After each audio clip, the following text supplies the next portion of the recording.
El problema con la paradoja del barco de Teseo. Esta es una paradoja que, parafraseando, trata de saber si un barco que ha ido perdiendo sus piezas poco a poco, sigue siendo el mismo barco o si otro barco construido con todas las piezas del original, puede ser considerado como el barco de Teseo. Esta llamada paradoja, así como sus variantes, se centran principalmente en el dilema de la identidad, pues lo que buscamos es saber cuándo algo deja o no de ser lo que se supone que es en un momento determinado.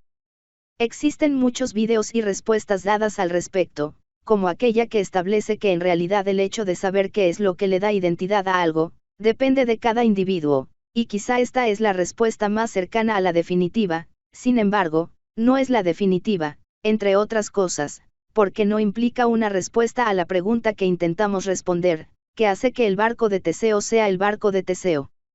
Es verdad que cada ser con la capacidad de hacer definiciones, puede cambiar los criterios que elige para determinar si el barco es de Teseo o no, o en general, si algo es lo que se supone que es. No obstante, existen muchas soluciones al problema que pueden ser analizadas, como las convenciones, en donde un grupo de individuos se pone de acuerdo para determinar los parámetros que harán a aquella cosa, la cosa que es.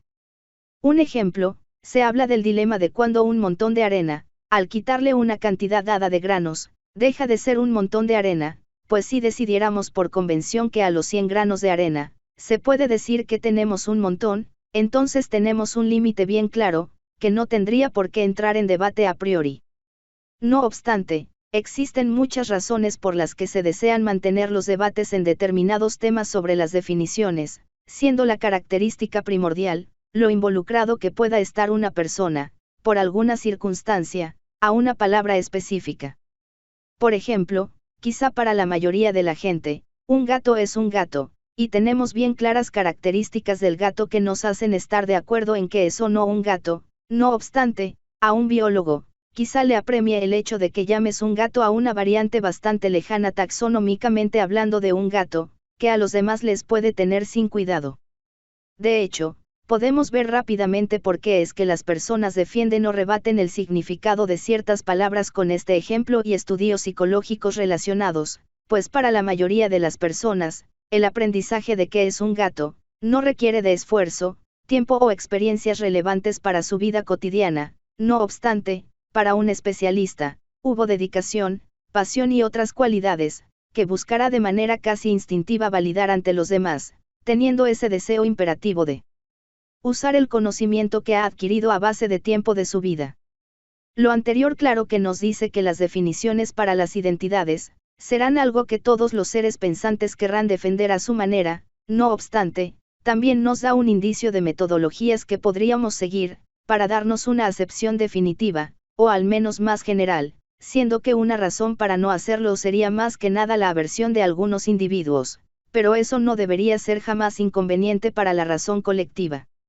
Algo que tenemos que tener en claro en la teoría filosófica del lenguaje, es que lo más importante de las palabras es lo que desean representar, o lo que se desea que representen. En la mayoría de los casos, existe una intención bastante clara de esto, y es por ende que a costa de todo el debate, un gato normalmente es diferente a un perro para todas las personas.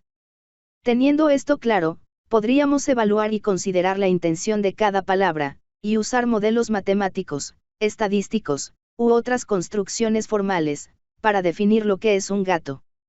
Aunque claro que otro problema grande de la mayoría de los lenguajes es su eficiencia, y por más concretos que quisiéramos ser con una definición dada, siempre existiría una ambigüedad de la palabra para cosas similares. La única manera de acercarse a la solución sería aumentando la cantidad de palabras, pero eso también disminuye la eficiencia del idioma, sacrificando cantidad de memoria requerida para el lenguaje por ambigüedad del mismo.